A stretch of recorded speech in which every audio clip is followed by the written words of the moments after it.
this thing anyway? Ah, got you.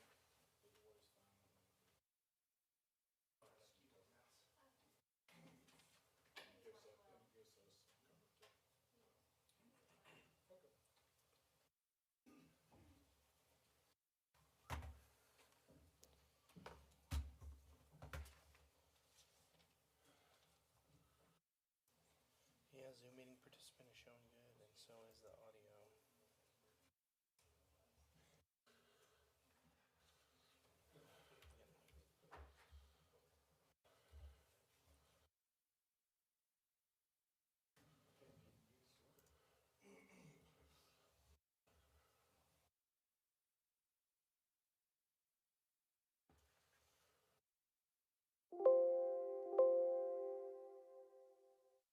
No, microphone is good.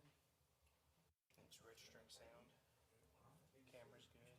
Audio or volume is good on the PC.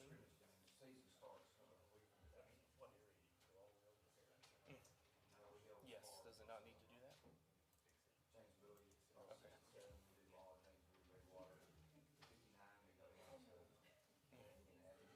Yes, they were always able to see.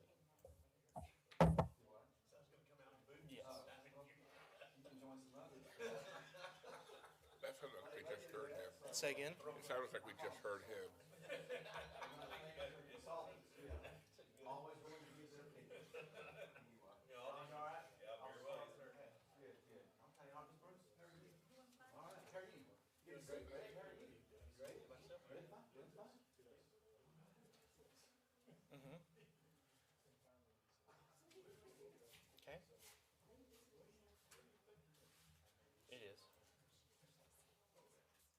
No, it's turned up places.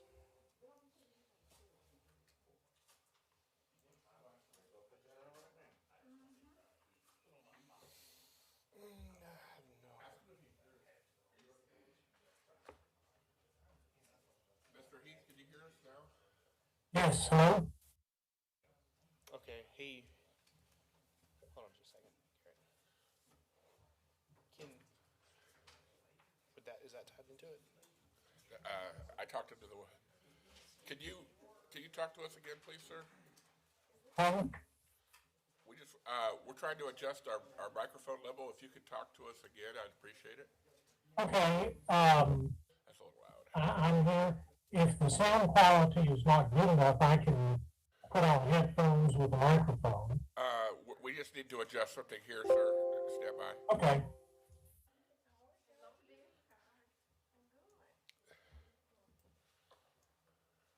One more time, talk to us, please. Okay. I'm here in Austin, and it's a nice day. Keep talking. Pardon? Okay, we're Keep getting. talking? If you don't mind, let's try your headset, please. Okay, just a second. Actually, that you sound good now. Just keep talking. Don't lean in so much. Okay. No, we'll be talking about the initial assessment today. Does that work? Yes, sir. You're good. Okay. You're fine. Thank you. I think we're okay. Sure. Okay.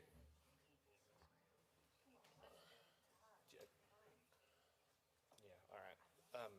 Holler at you later, man. All right, here you go. Okay,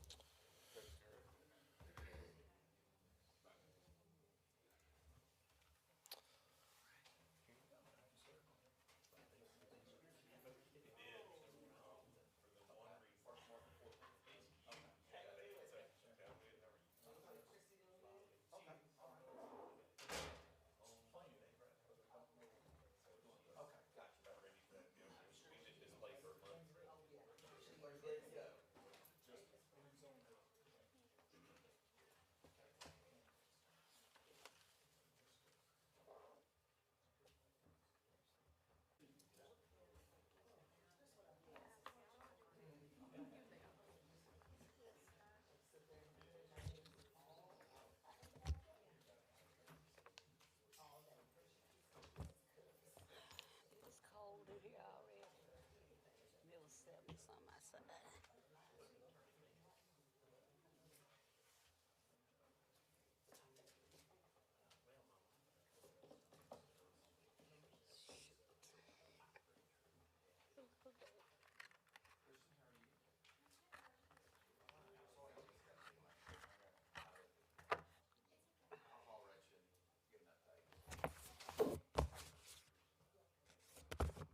Dr. Weather.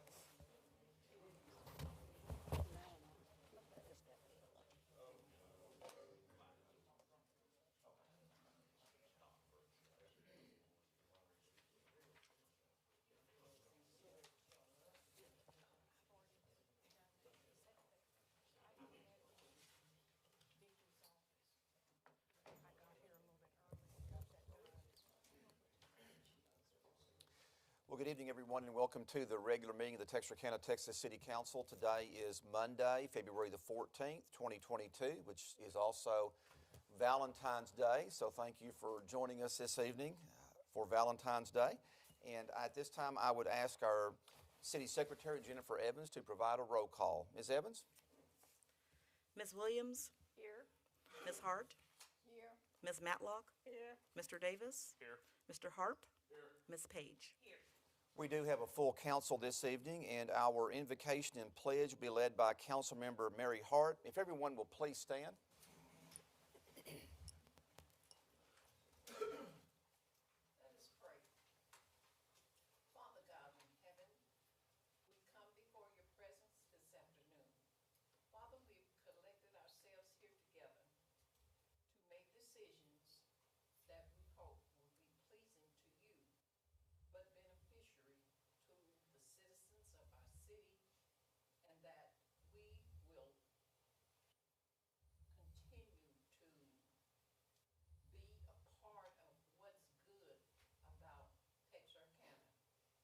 Father, we come on behalf of every individual here and their families, praying and hoping that everybody is well, that the children and grandchildren and the entire family is whole.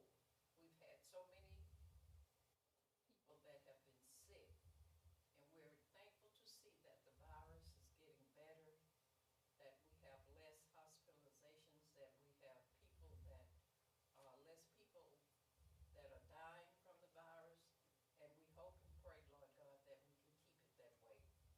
Thank you for once again for all your blessings. In Jesus' name, amen. Amen. I pledge Allegiance to the flag of the United States of America and to the republic for which it stands, one nation, under God, indivisible, with liberty and justice for all. Thank you very much. You may be seated. Just have a few comments to make this evening. First of all, our upcoming council meetings, our next meeting will be held on Monday, February the 28th, and then in March, our meetings will be held on the 14th and the 28th at 6 p.m. here in the council chambers. Also, we recently received word that longtime Texarkana Gazette editor Les Minor is going to be retiring at the end of the month, just as Lori Dunn comes in from the Texarkana Gazette. Good evening, Lori. And so Mr. Minor has had a distinguished career with the Texarkana Gazette, so I did contact him last week to, first of all, to congratulate him on his many years of service covering news and supervising the news in our local area. I also invited him to come to one of our council meetings, and so I'm still waiting to hear back from him as far as a possible date that he will come and share some remarks with us about his career at the Gazette. So congratulations to Les Minor for his long-time career with the Texarkana Gazette. Also, yesterday afternoon, there was a ribbon cutting that was held at the Texarkana Regional Airport. We had officials from both Texarkana, Texas and Texarkana, Arkansas, as well as the community there. I want to thank council members Matlock and Hart and Harp for making that event yesterday. We have a new air carrier to Texarkana. United Airlines will be providing a flight, one flight per day between here and Houston. We also have in the audience this evening Tyler Brown, who is with the Texarkana Regional Airport. Tyler, if you don't mind, could you maybe just come forward and share with us a little bit about the new flight and how things are going? And we would welcome your comments. Once again, Tyler Brown from the Texarkana Regional Airport. Tyler, good evening. Good evening. Thanks for having me. Yeah, so this morning the first flight successfully went out. The second one will be arriving here shortly, and so we are in full motion with United Airlines. We will now have two carriers operating out of our airport. United is another world-class major carrier. So one stop in Houston can connect you to pretty much anywhere in the world. So we appreciate all the support that we received. It's exciting news, exciting times at the airport, and it's looking forward to a good relationship with them as we continue to build on it. So, And how many seats are on the plane that will? so they will fly in a 50-seat aircraft. As you said, one flight a day, departs at around 7 a.m. in the morning, and then it arrives back in town at 7:15 at night.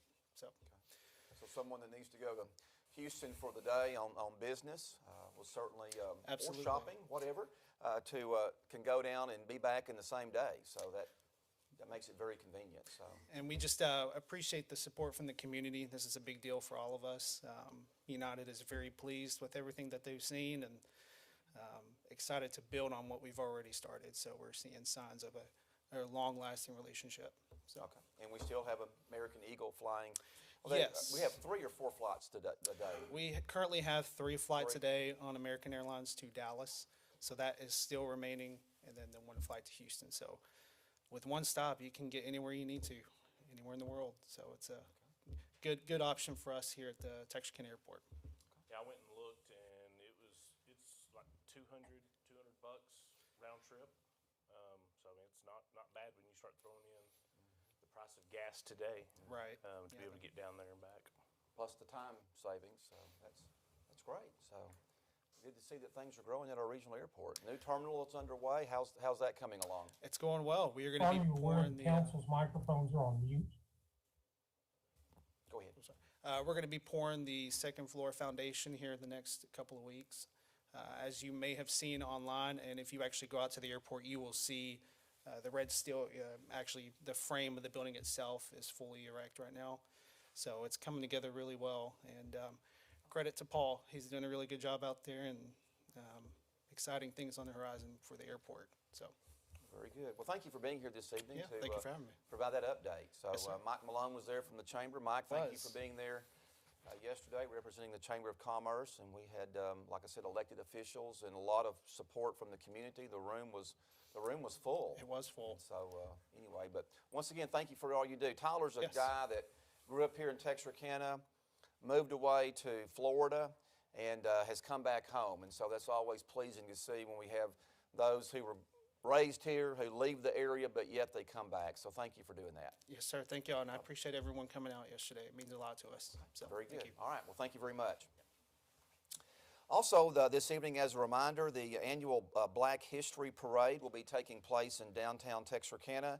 That will be held on Saturday, February the 26th, and the parade will begin at 10 a.m., and the starting point will be in the vicinity of East Broad and Hazel Streets in downtown Texarkana. So encourage everyone to come out and to support the Black History Parade on February the 26th.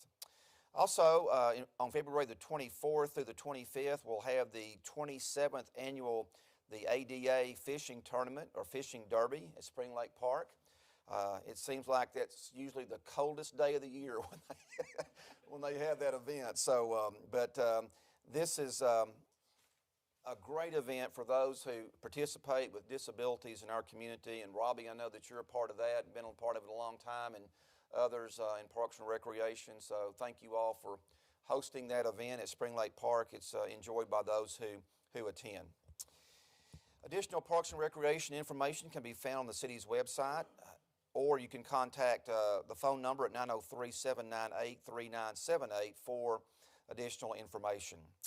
At this time, we move along to our open forum comments from the public. If there's anyone in the audience this evening who would like to address the council, you're welcome to do so. You will have up to 5 minutes to speak on any topic. However, if you're here this evening to speak on behalf of one of our public hearing items, I ask that you please wait until we get to that particular item. We'd be more than happy to listen to your comments at that time.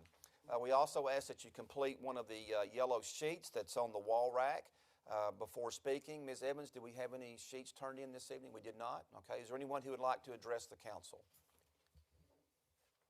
Okay, we'll move along with our appointments to boards and commissions and committees. Do we have any appointments to be made this evening by the council?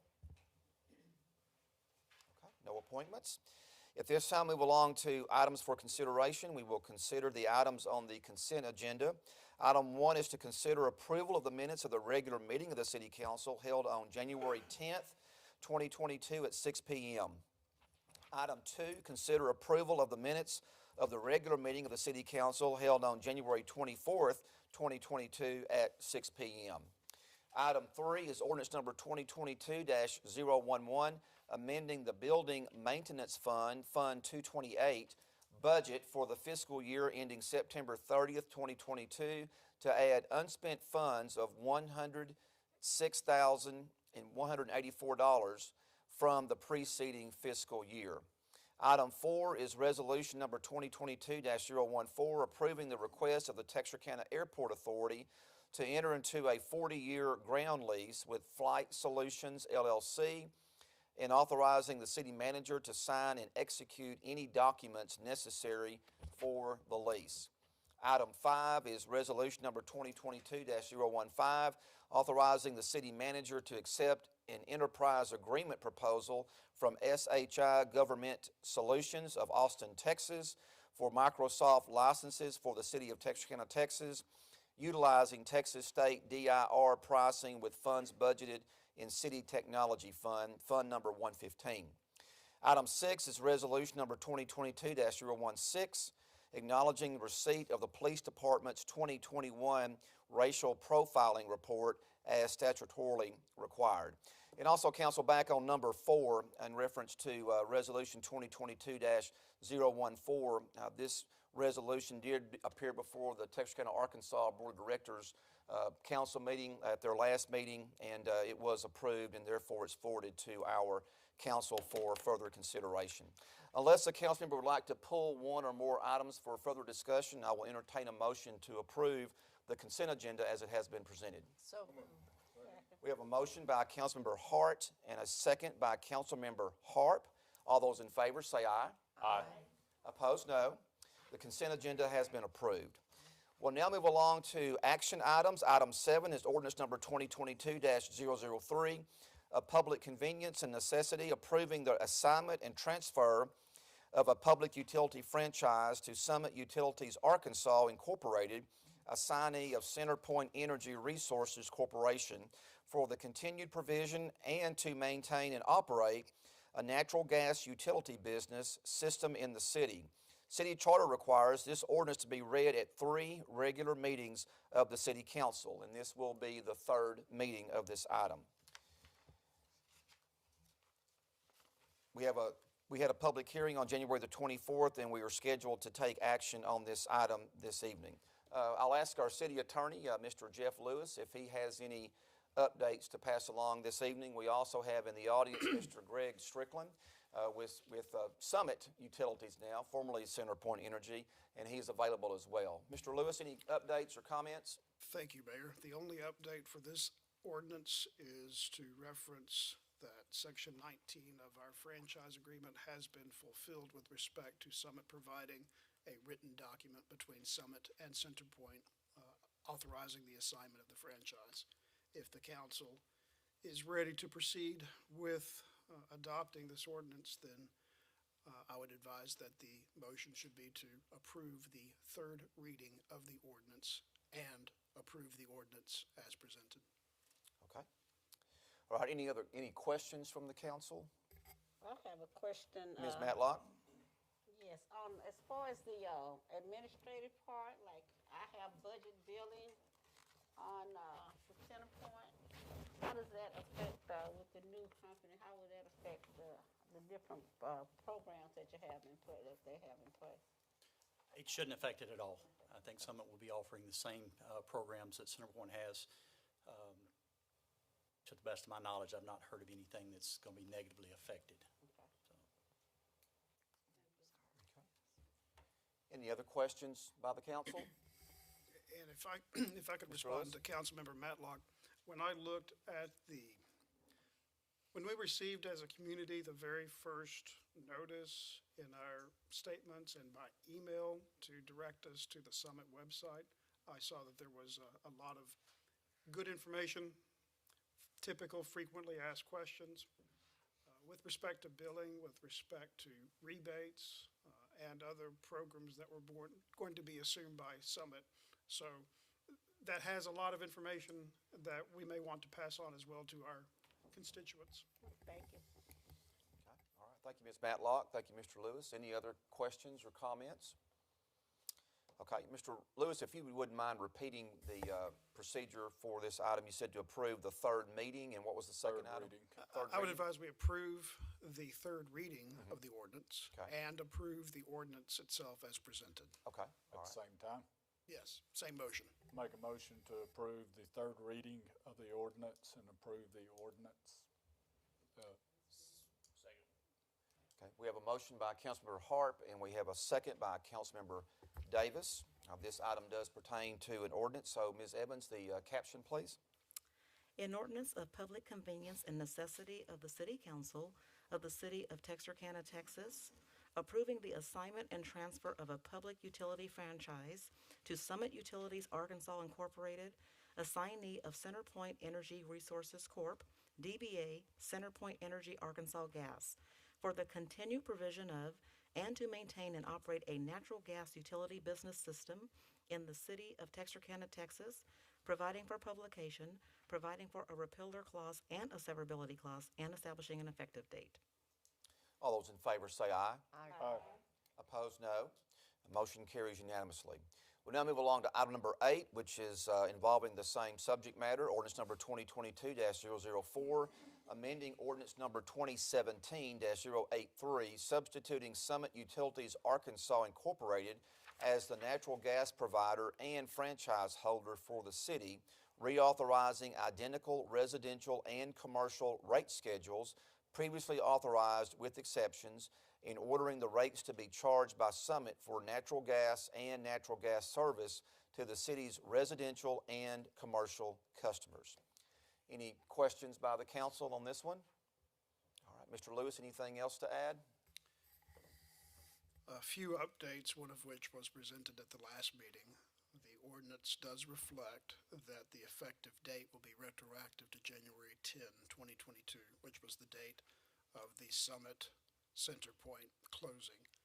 It is part of Summit's responsibility going forward to take all of the information that is in the packet as presented in the tariff structure, the 100-odd sheets, and to get back to the city the corrected sheets with the effective date put into it.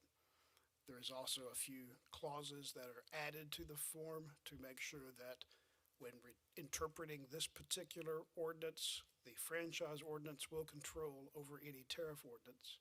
And since the council had been made aware at the last meeting that a credit was being incorporated into the Arkansas tax or Arkansas tariff structure, that by reauthorizing these 2017 rates, the council is not making any opinion or making any determination that the lack of a credit for Texas is in compliance with the franchise agreement. I understand that even the Arkansas tariff credit will still require some annual true-ups to determine the full extent. And it was my understanding that there may be some additional information that Summit could provide with respect to the impact locally. Hand off to you, sir.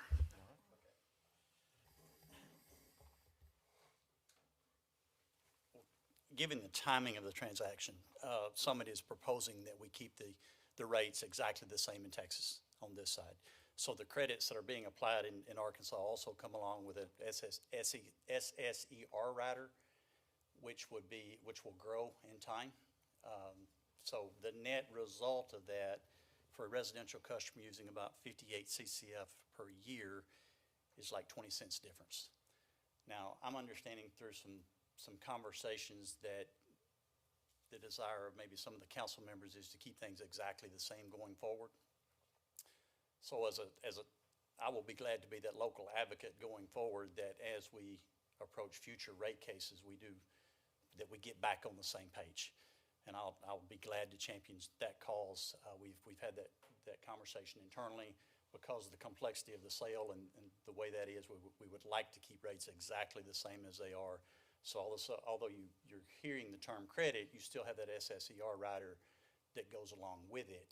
So we're looking at about a net result of 20 cents per customer on an average residential customer in Texas. So we feel like that's comparable for now and very much simplistically done, so.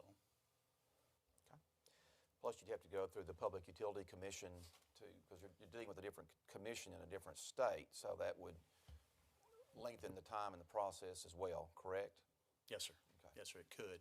Yeah. And then we're probably looking at 1 to 2 years, when Right. we'd probably be looking at another rate case. We would anticipate bringing that back to the common platform that I would personally desire myself. So we're definitely on the same page from an operational standpoint and what I'm hearing some feedback from the council. So I will personally advocate that for the local communities. Okay, all right.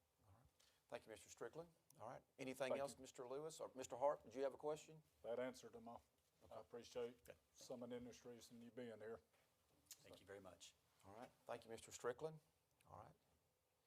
So, Mr. Lewis, on procedure on this, do we also have those two caveats or not on this one? Just routine for Routine this on one. this one. For Okay, I can handle routine. All right. Are there any other questions or comments by the council on this item? If not, is there a motion for approval of the ordinance? So moved. Second. We have a motion by Councilmember Hart and a second by Councilmember Matlock. Ms. Evans, the caption, please. An ordinance of the City Council of the City of Texarkana, Texas, amending ordinance number 2017-083, substituting Summit Utilities Arkansas Incorporated, assignee of CenterPoint Energy Resources Corp., as the natural gas provider and franchise holder for the City of Texarkana, Texas. Reauthorize identical residential and commercial rate schedules authorized in ordinance number 2017-083 with exceptions. Ordering the rates to be charged by Summit Utilities Arkansas Incorporated for natural gas and natural gas service to residential and commercial customers within the City of Texarkana, Texas. Providing for publication, providing for repealer, superseding, and severability clauses, and establishing an effective date. All those in favor say aye. Aye. Opposed, no. The ordinance passes unanimously. Strickland, thank you for being with us the last 3 weeks to keep us updated on what's going on, and we certainly hope that the new company is off to a good start, and wish you all much success in the future. All right. At this time, we move along to our first briefings. We do have 3 items this evening. Item 1 is resolution number 2022-006, amending the purchasing policy manual for the City of Texarkana, Texas. And Kristen, I believe you want to do this one for us, okay? Yes, sir. Kristen Peoples will be briefing the council on this item. Kristen? Good evening, Mayor and Council. This is our purchasing policy manual. We've been working on this for the last several months. It's been through an internal review. It's also been through a legal review. And so we have gotten everything put together and are bringing it forward for your approval. We made a small adjustment to the purchasing policy in April of 2021. You may remember that, and that was for our MPO. But aside from that, there has not been a major amendment to the policy since October of 2018. So I'll just walk through some of the highlights of the policy. I'll be happy to touch on anything in more detail that you would like to know about. So the objectives of the policy are to conduct all purchasing in accordance with Texas Local Government Code, state law, and the city charter. This helps to ensure that public funds are safeguarded, public spending is not used to enrich elected officials or government employees, or to confer favors on favored constituents. It is also in place to keep emergency purchases to a minimum. Some of the highlights of the policy is that it outlines the steps to be taken for each purchase made on behalf of the city, depending on the dollar amount of the purchase and or the nature of the work to be performed. This includes when competitive bidding is required versus informal quotes. On page 5 and 6 of the policy, it touches on the preference for local businesses and the city's support of Small Business Saturday, the SHOP TXK program in partnership with Northeast Texas Small Business Development Center, and staff are strongly encouraged to seek local sources. It also outlines the allowance for local preference whenever there is a tie bid when local preference is allowed.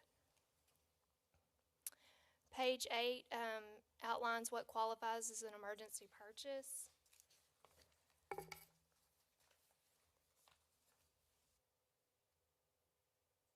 Page 9 outlines the process that must be followed to ensure that historically underutilized businesses are contacted per the requirements of the Texas Local Government Code. And that includes making an expenditure of more than $3,000 but less than $50,000, that the municipality must contact at least 2 disadvantaged businesses on a rotating basis. Page 13 outlines who has purchasing authority and the corresponding dollar amounts allowed under each position.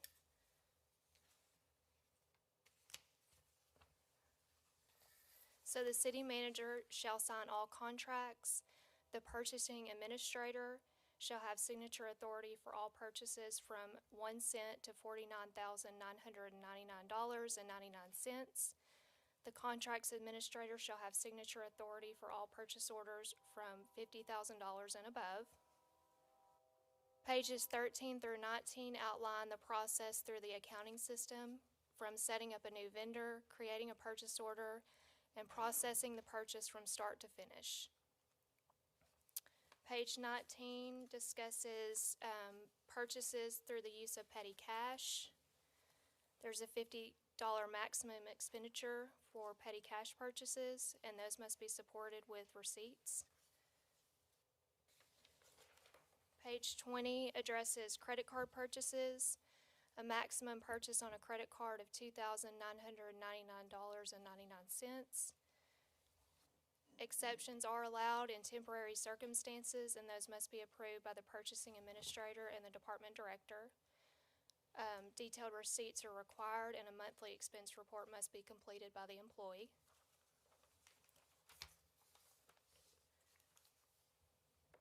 Page 21 outlines the process for salvage and surplus property. Property within city departments can be transferred among the departments, and assets shall be disposed of through public auction, sealed bids, or any other method determined to be in the best interest of the city when sold to outside requesters.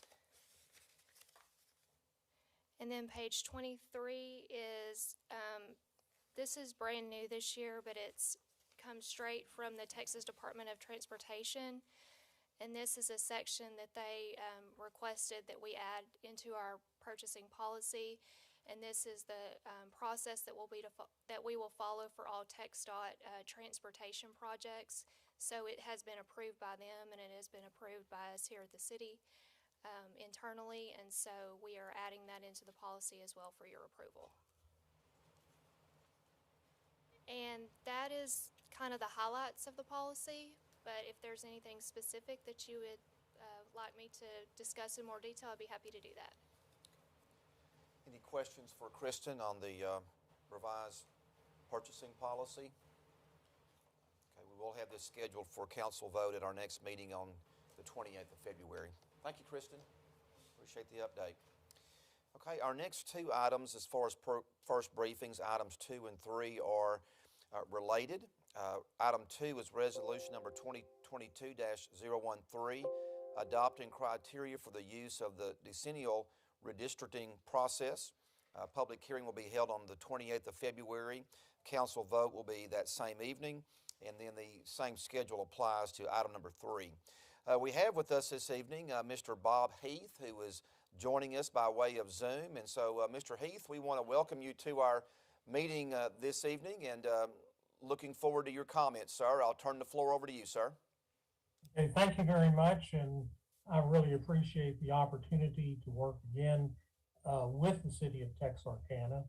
What I had planned to do is to produce what we call our initial assessment, which starts off the redistricting process. And basically, we'll go through and cover 3 things, and it will apply to the 2 resolutions that you'll be considering tonight. The first thing is a very brief overview of the law of redistricting that we've got to follow as we go through the process. Second, we'll talk a little bit about the process and what we will be doing what the city will be doing. And finally, look at the census numbers, 2020 census numbers as they apply to the city council's current districts to see if they are in balance. And we have presented this to you in written form, although it's probably 20 or 30 pages long, maybe more than that. And so we will do a brief oral overview of what is in there. And I'm going to be using a PowerPoint, which hopefully I will be able to put up on the screen right now.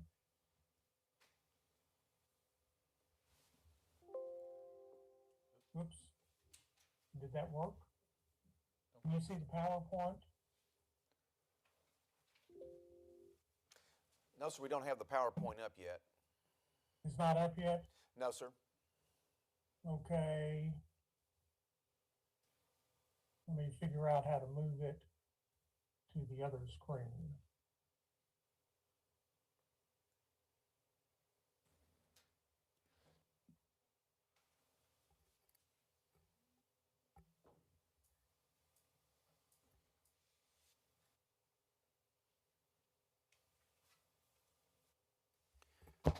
Bob, if needed, we have the PowerPoint we can pull up on our side, if that'll be helpful.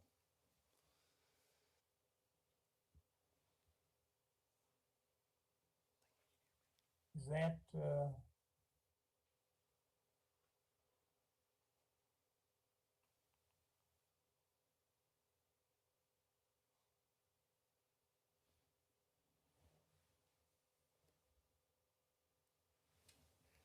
let me just go through and tell you, because it's, I can do that, and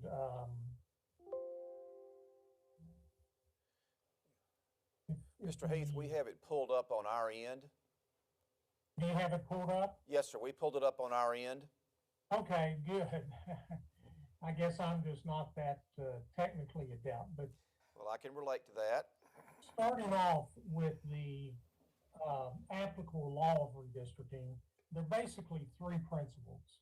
The first is one person, one vote. Districts have to be of relatively equal population. And that's in the Constitution. The next thing is the Voting Rights Act, and that's particularly Section 2 of the Voting Rights Act, which says that we can't discriminate when we are drawing districts. And the next thing to think about is Shaw versus Reno, which is a case that was decided by the Supreme Court that says that while it recognizes that under Section 2 of the Voting Rights Act, you have to be considering race and looking at race as you draw districts, Shaw says it can't be the predominant consideration to the exclusion of other factors. You can't do it too much. And finally, there's another thing that used to be something we had to do and is no longer the case, and that is to comply with Section 5 of the Voting Rights Act.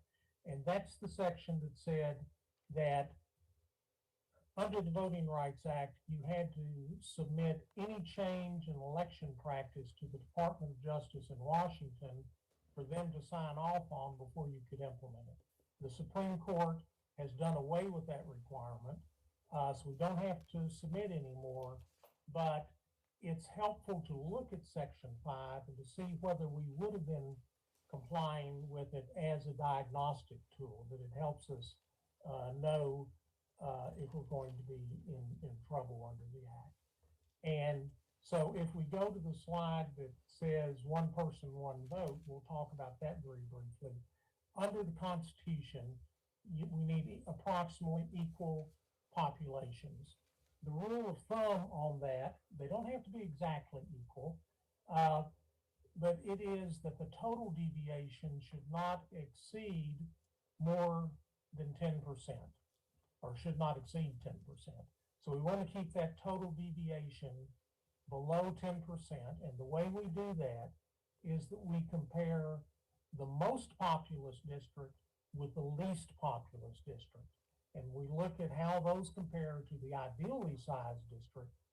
And if one, and we'll see this on the next slide, let's just go to the next slide, because here is an example that shows how we do it.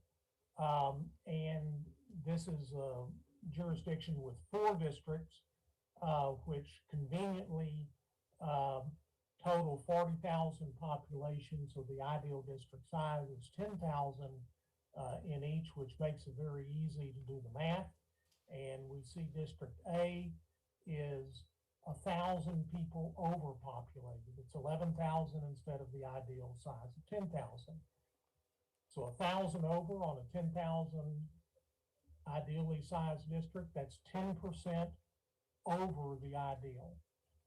We go down, we look, and D is the least populous one, and it's 2,000 under. So that's 20% under. The difference between the most and the least, from +10 to -20, is 30 percentage points. And so our total maximum deviation is 30%. We need to be below 10. So this is out of compliance and needs to be adjusted. And so that's the sort of thing we're going to look at to see if we need to redistrict. And we go to the next slide, which just says what kind of census data we have available and that we're going to be looking at. And the particular file, PL 94-171, is the number of a statute that says that the Census Department is supposed to put this together for redistricting, and it reports data at the census block level. Now, a census block is roughly equivalent to a city block. And so we will have population for each block in the city. And that will be total population, which obviously is everybody that lives in that block. It also reports voting age population, the number of people over the age of 18 or 18 and above. It also reports the race of those persons and whether they have are of Hispanic origin. So that's the basic information we're going to have. We go to the next slide. We see that we're going to use total population to determine if we meet the 1 person, 1 vote requirement. We're going to look at voting age population to measure voting rights issues. Now, those are not going to be significantly different, particularly in Texarkana, where there is not a very large Hispanic population generally in Texas, while every group has some people that, you know, where the voting age, total population, and so forth are different. It's more true with the Hispanic population because that's has a lower median age. If you look particularly at the median age of the white population, non-Hispanic white, that's going to be higher than for Hispanics because they're going to be more children. So we just look at those and see what the voting strength is because only voting age people can vote. We go to the next slide, which is section 2. So we've talked about 1 person, 1 vote. And now on section 2, when we redistrict and draw districts, we're going to make sure that we don't discriminate on the basis of race or language minority status. And language minority status is something that was put into the act in 1975 and basically includes Hispanics under the Voting Rights Act, where they were not included when it was originally passed in 1965. Now, to comply with section 2 and to avoid discrimination, basically, it's not the only thing, but the basic thing is that we want to avoid cracking or packing.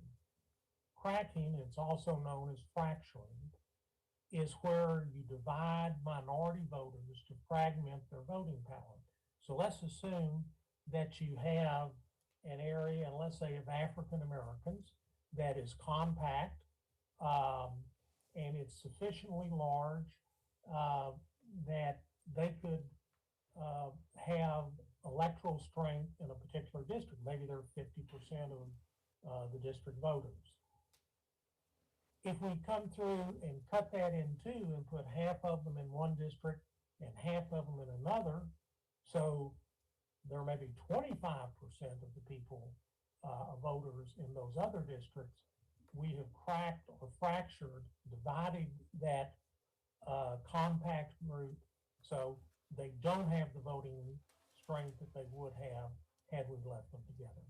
Packing is essentially the opposite of that. And let's again think that if we go and take as many minority voters as we can and we put them all in one district, so maybe it's 80% of that group. Well, that's many more than is necessary to be effective. If we had split them, they might be able to control two districts or have control one district and have significant strength in another. And in that situation, that's known as packing. And actually, if you follow redistricting at the state level, and if you're in a predominantly Democratic state, the Democrats are going to draw districts that favor Democrats and try to elect the maximum number of Democrats. If you're in a Republican state like Texas, Republicans are going to do that in order to try and maximize Republican strength. And so you will see that some places, for example, in Travis County, where I live, which is largely Democratic, in the past, that had been cracked into 5 different congressional districts. And the reason was that if you move those voters out, put them with other areas, you can draw more Republican districts. Now, because of changes in the suburban districts and so forth, it's more packed in that try to put as many Democrats as possible. And as I say, it's not the Democrats or the Republicans that just do that. If you go back many years when the Democrats controlled, I can certainly show you districts where they did that to try and elect fewer Republicans and more Democrats. So in our case, we're not worried about Republicans and Democrats. We're worried about racial and language minority discrimination. We're going to try and make sure that we don't have a problem there. And if we go to the next slide, we get to Shaw versus Reno. And this is a case that was decided, I think it was in 2003. And actually, as it turns out, I was at the Supreme Court in Washington the day that case was argued. And in a second, we'll see the district that brought this about. But basically, what it says is that it limits race-based decision-making. You know, it says we shouldn't be deciding things on the basis of race. But it also recognizes that to comply with the Voting Rights Act, you've got to consider race because that's what it's about. So the question that the court asked was race the predominant consideration in drawing a redistricting plan. If it's the main thing you think about, that sends a red flag up. And if it is the predominant factor in drawing a plan, is the plan narrowly tailored in order to address a compelling governmental interest? In other words, are you doing the least you can do or just what you need to do in order to comply with a governmental interest such as meeting the requirements of the Voting Rights Act? If we go to the next slide, this will show the 12th Congressional District of North Carolina, which is the district that was under consideration where the Supreme Court made this ruling. And the yellow district, that's the 12th district, you can see is certainly bizarrely shaped. It's 100 and some odd miles long through the state of North Carolina. It basically picks up isolated areas of African American population. Often it is no wider than the highway. I think it's mostly an interstate highway that's going through there. There are at least two places where it has no width at all, in that it comes to a point. And instead of the width of the highway, it's just a point. And I assure you, when this case was being argued, the people challenging that district kept pointing the court to this map. And I think it offended the actual map, and what was done offended the court, and they sent it back, said that that was unconstitutional. And the next slide shows another situation. This one happens to be in Texas. It involves the 29th Congressional District, and this is in Harris County in Houston. And that red district up at the top is designed to be a Hispanic district. And you see how there are isolated areas all throughout that are sort of knitted together to form this district. I sort of said, you know, it's like they took a heat-seeking missile and said, find every Hispanic household in the Houston area. And of course, it zigs and zags and goes back and draws this very confusing district. In fact, it was so confusing that the county clerk, in conducting the election, missed a few precincts that should have been in there and weren't included in the election. But it went up to the Supreme Court. The Supreme Court overturned it, sent it back to the district court for the court to redraw the district. They did, and that's the after one at the bottom. And actually, what that lower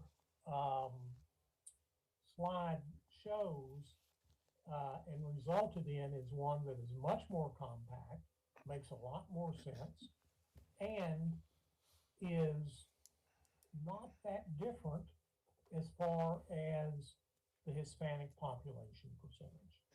So one of the things we want to do is,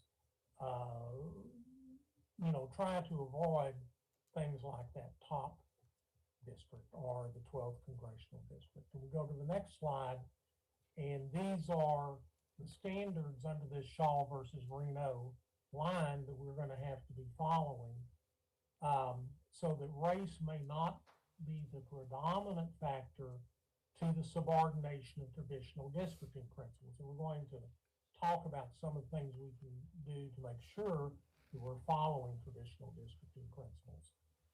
It is okay to be aware of race and to consider race to satisfy, the Supreme Court said, Section 2 and Section 5. We don't have to worry about Section 5 anymore, except, as I'll mention, there's a reason that we ought to be cognizant of that standard. But, so we're going to look at race to make sure we're following the Voting Rights Act, but we're going to narrowly tailor that use so that it's no more than necessary. We're not going to go out and do the sorts of things that you see in those earlier slides. Bizarrely shaped districts are not unconstitutional per se, but they raise a red flag.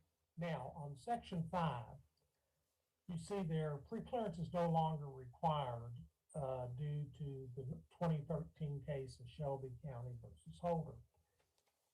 The Section 5 standard was retrogression. And what retrogression meant was the minority group worse off under the new system, the new plan that you drew, than they were under the old plan? Did they go backwards? Now, that's not the standard anymore, but it's still a useful diagnostic tool because it helps us to identify Section 2 problems, which are discrimination. And one of the things we have to look for in Section 2 is to make sure that the plan has no discriminatory purpose or effect. Now, If we draw a plan that is worse than the one that previously existed, that may be evidence that there was a discriminatory purpose. Not necessarily, but that's something that we want to look out for. Now, on the next slide, it tells us how to consider that, where it says, we turn to the next slide, number 13. The benchmark is the standard against which we see if we've gotten worse. And basically, the benchmark is you take the 2020 census data and superimpose it on the last legally enforceable plan, which in our case is the one that was drawn following the 2010 census. So we're not going to look at the 2010 numbers, we're going to look at the 2020 numbers using the 2010 lines, the existing lines that exist right today. So the next slide tells us one of the things we want to do to sort of make sure we follow the Shaw versus Reno requirements. And one of the things that's very helpful in that regard is to adopt criteria. And that's one of the things that we are suggesting you adopt tonight, and there's a resolution that does that. And the types of criteria are, we're going to follow identifiable boundaries so people can see where the district is. We're going to follow streets or creeks or obviously city limits lines, but things that, you know, we're not going to run through a field on a survey line. We're going to follow a street or a highway or something like that, so that it is a physical boundary that people can understand. We want to maintain communities of interest and neighborhoods to the extent that we can. None of these may be achieved 100% of the time, but we're going to try to. And so if we have a neighborhood, we'd like to keep that together. We want to use whole voting precincts if possible. In an area the size of Texarkana, that may not be possible. Sometimes we can, and we insist, we work with the city of Houston. We've always insisted that they use whole voting precincts in drawing districts, and it's pretty easy to do that there because their districts are about 200,000 people per district. So if you have a voting precinct with 3,000 or 4,000 people, it's easy to use those as building blocks and to stay within population limits. Here in Texarkana, the precincts may be too big. But if we can do that, we will. And by the way, it doesn't have to be areas as big as Houston or Dallas to do that. I was surprised that in Denton, although still it's a pretty big city, but we were able to do it there this year. Typically, we base the plan on existing districts. We don't erase everything and start over new. People have worked with the districts that exist, so we want to try to keep those intact to the extent that we can. We're going to adopt districts of relatively equal size. We're going to be within that 10% deviation. That's a constitutional requirement. We want to draw districts that are compact and contiguous. We don't want anything like that North Carolina Congressional District or the Harris County Congressional District. We want things that make sense, that are compact and contiguous.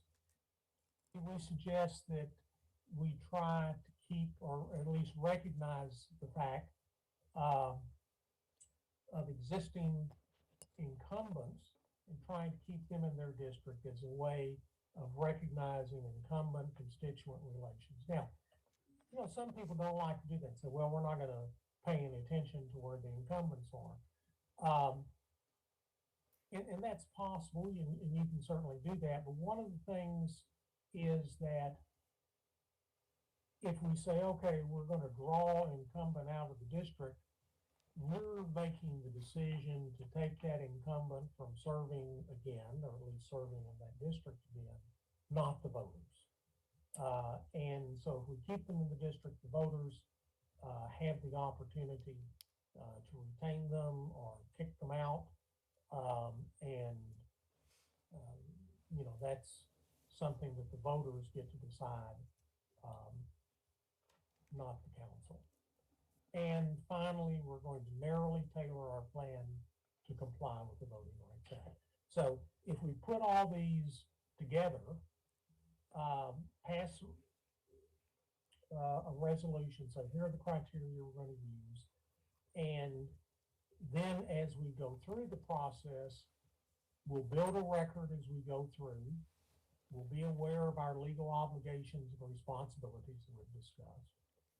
We're going to have these criteria that talk about considering race, but talk about all the other traditional districting principles.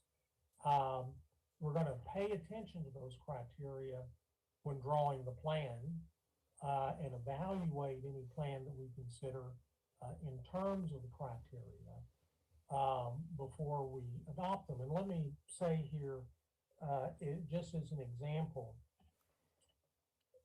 how following criteria and following the traditional districting principles can be very important. And this is a case that I worked on for the city of Houston back after they annexed an area called Kingwood, which is in the extreme northeast part of the city of Houston. And in drawing the district to incorporate this area, fairly large area, they had to be careful because they would run into, at that time, a Section 5 problem if they put it in an African-American district or a Hispanic district, both of which were probably the closest districts to that area. But in each case, the Department of Justice certainly would have rejected it.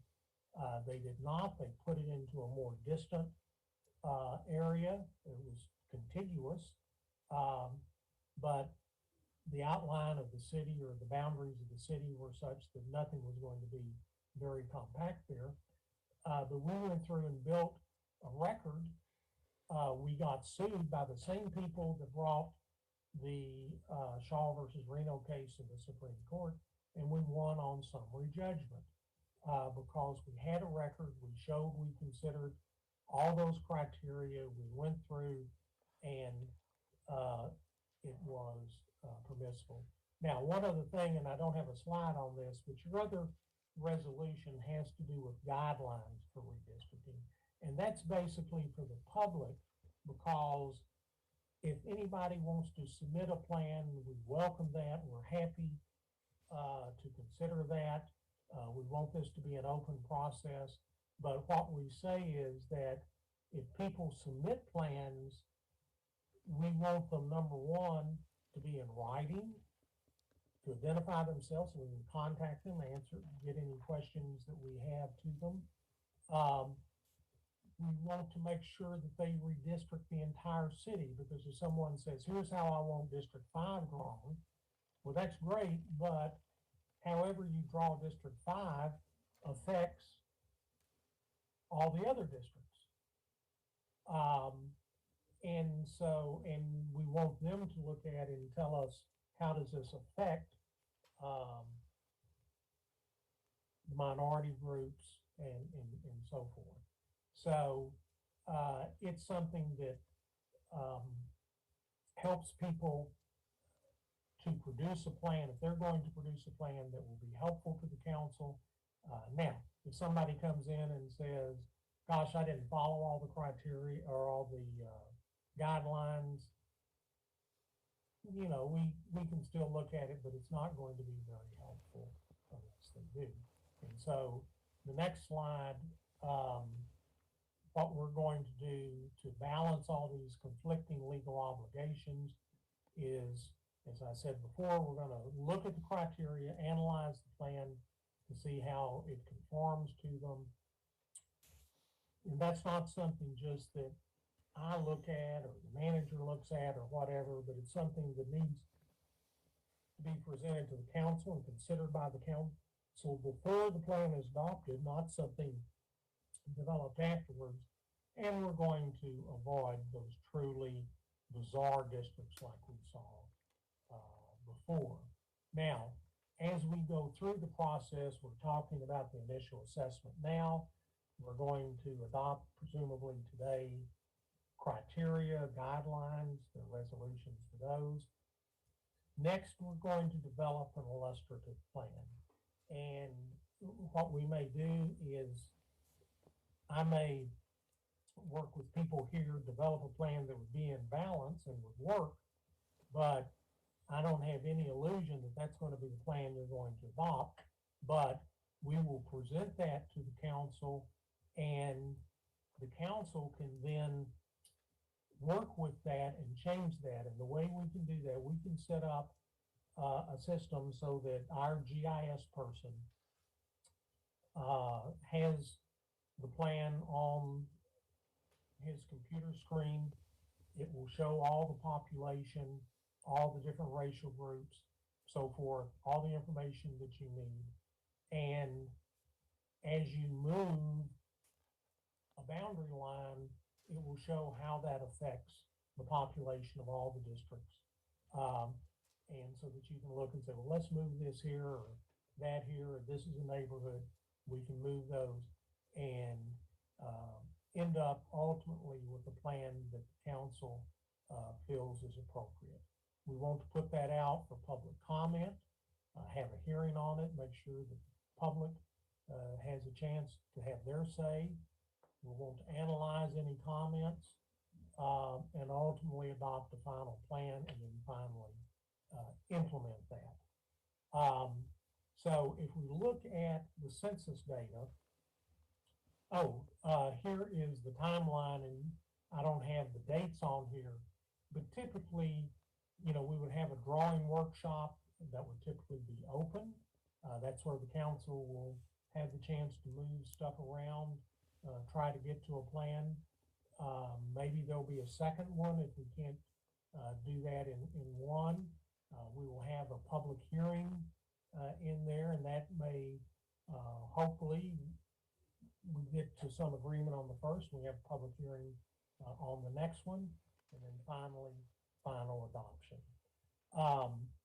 As the looking at the census data against the 2011 benchmark. Now, next slide is your existing council districts, and in the data that we presented, or the letter we presented, we have maps of every district that shows streets in much more detail. I didn't put them in the PowerPoint because you have those in writing. You can look at them, and obviously you know what they are. But here are the council districts, and then we go to the next slide, which is the major thing here, because this shows what's in balance and what's not. And as you look at it, you can see that District 5 is 16% overpopulated. The smallest district is District 1, which is a little over 9% underpopulated. Also, District 2 is underpopulated. District 3, slightly underpopulated. District 4 is a little overpopulated, but basically when you take the largest and the smallest, you see that the difference is 25.47%, well above the 10% total deviation that would be permissible. This indicates the percentage of Hispanic, non-Hispanic white, non-Hispanic black, non-Hispanic Asian, which is relatively small here in Texarkana, and then other, which in this case includes people of 2 or more races, okay, some of those. There is another table, I don't have it in the PowerPoint, but it's in your written material, that is a more detailed version of this table that shows the actual numbers of each of these groups. And I would just mention quickly about the racial categories. And here is essentially the same thing, the voting age population rather than total population. And this gives a little better idea of voting strength. We see that districts 1 and 2 are very heavily African American. Good African American component of District 4. Those two districts are both underpopulated, so it may be that those African American percentages go down because we've got to add more people, but they are certainly high, and it should not significantly affect the voting strength. Now, I just want to mention very quickly the racial ethnic categories. You see we have Hispanic. Under the census, they ask, are you Hispanic, yes or no? And Hispanic is not a race. So you say, yes, I am of Hispanic origin, or no, I'm not. Then they have another question that says, what race are you? And there are multiple races. One is white, one is black, Asian, Hawaiian, Pacific Islander, American Indian, and then I think there's other. And in that they say, choose all that apply. So people could say, I'm black and Asian, black and white. Everybody will be Hispanic and something else, because Hispanic is not part of the race category. So what they do in reporting, they have a couple of different types of tables. The ones we use are the ones that show Hispanic and pulls out everybody who says they're Hispanic, and that's the Hispanic category.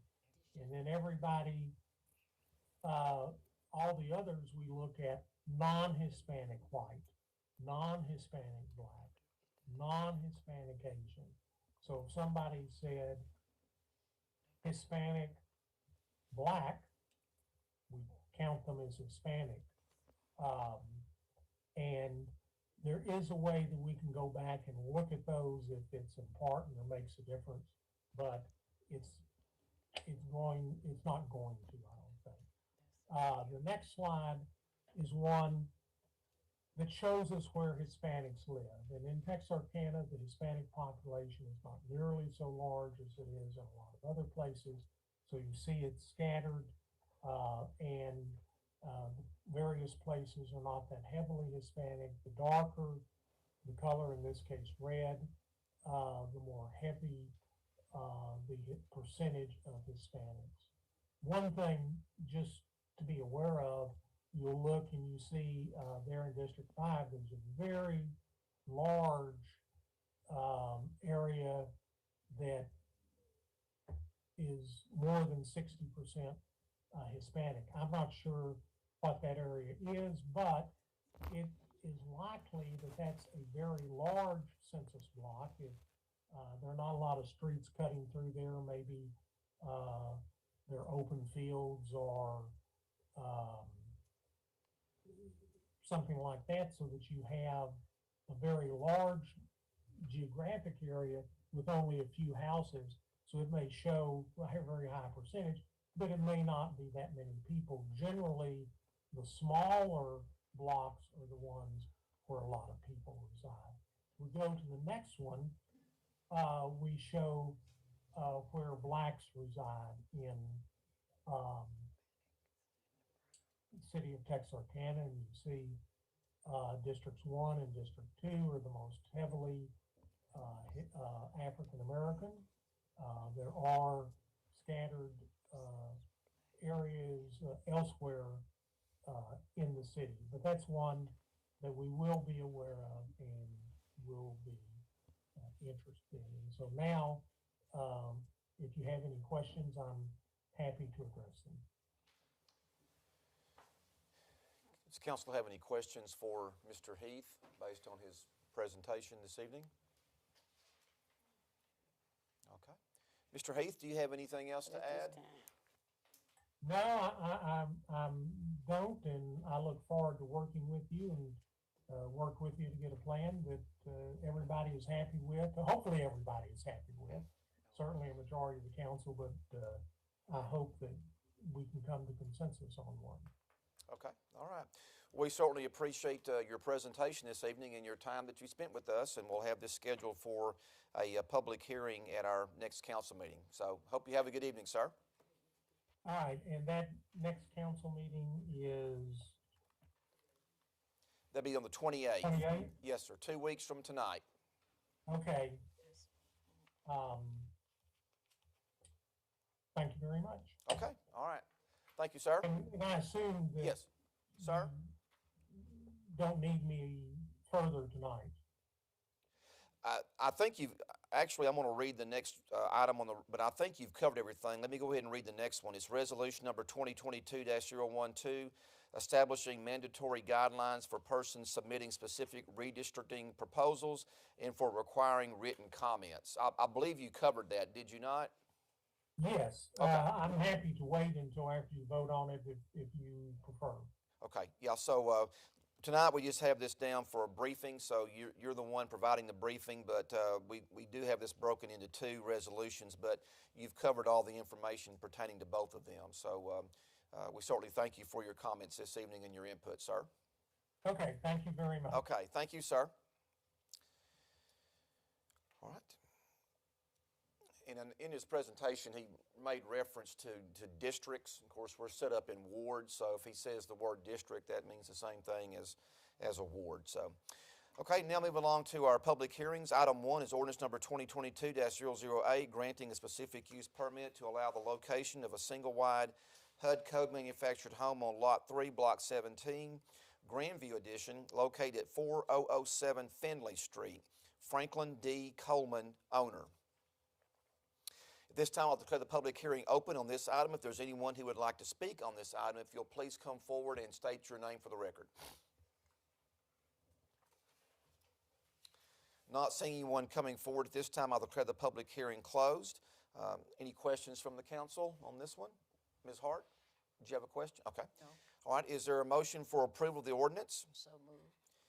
We have a motion by Councilmember Hart. Is there a second? Second. Second by Councilmember Williams. Ms. Evans, the caption, please. An ordinance of the City Council of the City of Texarkana, Texas, amending the zoning map showing the location, boundary, and use of certain property by the granting of specific use permit number S-748 to allow the location of a single-wide HUD code manufactured home on Lot 3, Block 17, Grandview Edition, located at 4007 Finley Street in the city of Texarkana, Bowie County, Texas, containing a repealer clause, containing a severability clause, and establishing an effective date. All those in favor say aye. Aye. Opposed, no. Ordinance passes unanimously. Moving along to item number 2, ordinance number 2022-009, approving an amendment to PD-20-5 GR for site plan approval on a 2.206 acre tract of land being tract 65A in the John A. Talbot Headright Survey, A-564, located at 5609 Richmond Road. Don Robertson, owner. At this time, I'll declare the public hearing open. If anyone wants to speak on this item, please come forward. Not seeing anyone coming forward this time, I'll declare the public hearing closed. Is there a motion for approval of the ordinance? So moved. We have a motion by Councilmember Harp. Is there a second? Second. Second by Councilmember Davis. Ms. Evans, the caption. An ordinance of the City Council of the City of Texarkana, Texas, amending PD-20-5 GR for site plan approval on an approximate 2.206 acre tract of land, being tract 65A, John A. Talbot HRS A-564, located at 5609 Richmond Road in the city of Texarkana, Bowie County, Texas, containing a repealer clause, containing a severability clause, and establishing an effective date. All those in favor say aye. Aye. Opposed, no. The ordinance passes. We have one more public hearing. It relates to resolution number 2022-010, authorizing a written services agreement for provisions of the city services to Deaton Place subdivision in the event the city council adopts an ordinance annexing the tract. At this time, we'll declare the public hearing open on this item. If there's anyone who would like to address the council, if you'll please come forward and state your name for the record. Not seeing anyone coming forward this time, I'll declare the public hearing closed. Is there a motion for approval of the resolution? So moved. We have a motion by Councilmember Harp. Is there a second? Second. Second by Councilmember Page. This pertains to a resolution, so there is not a caption. All those in favor say aye. Aye. Opposed, no. The resolution passes. We'll now move along to items for discussion. At this time, we'll have the city manager's report. Dr. Orr. Good evening, Mayor and Council. Just a few updates to pass along to you tonight. First off, just wanted to report some sales tax information that we have sent out. Our January total was 1.6 million. This was an increase of 17% over the prior year.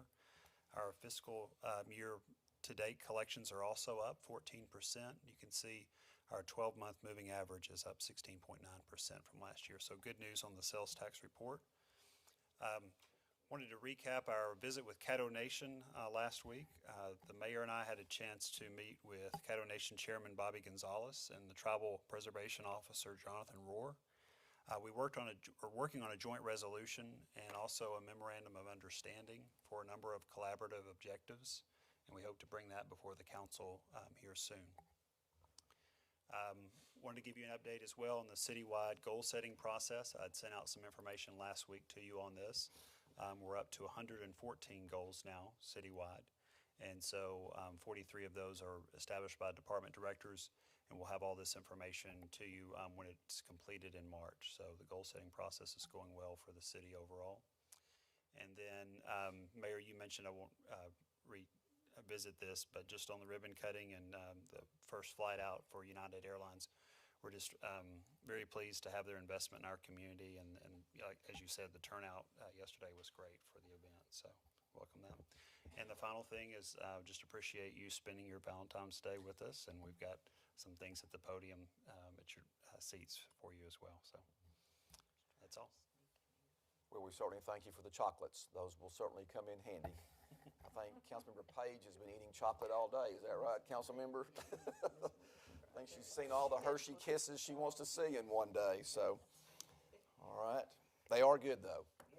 You can't eat just one. You can't eat just one. All right. Anything else, David? All right. Thank you very much.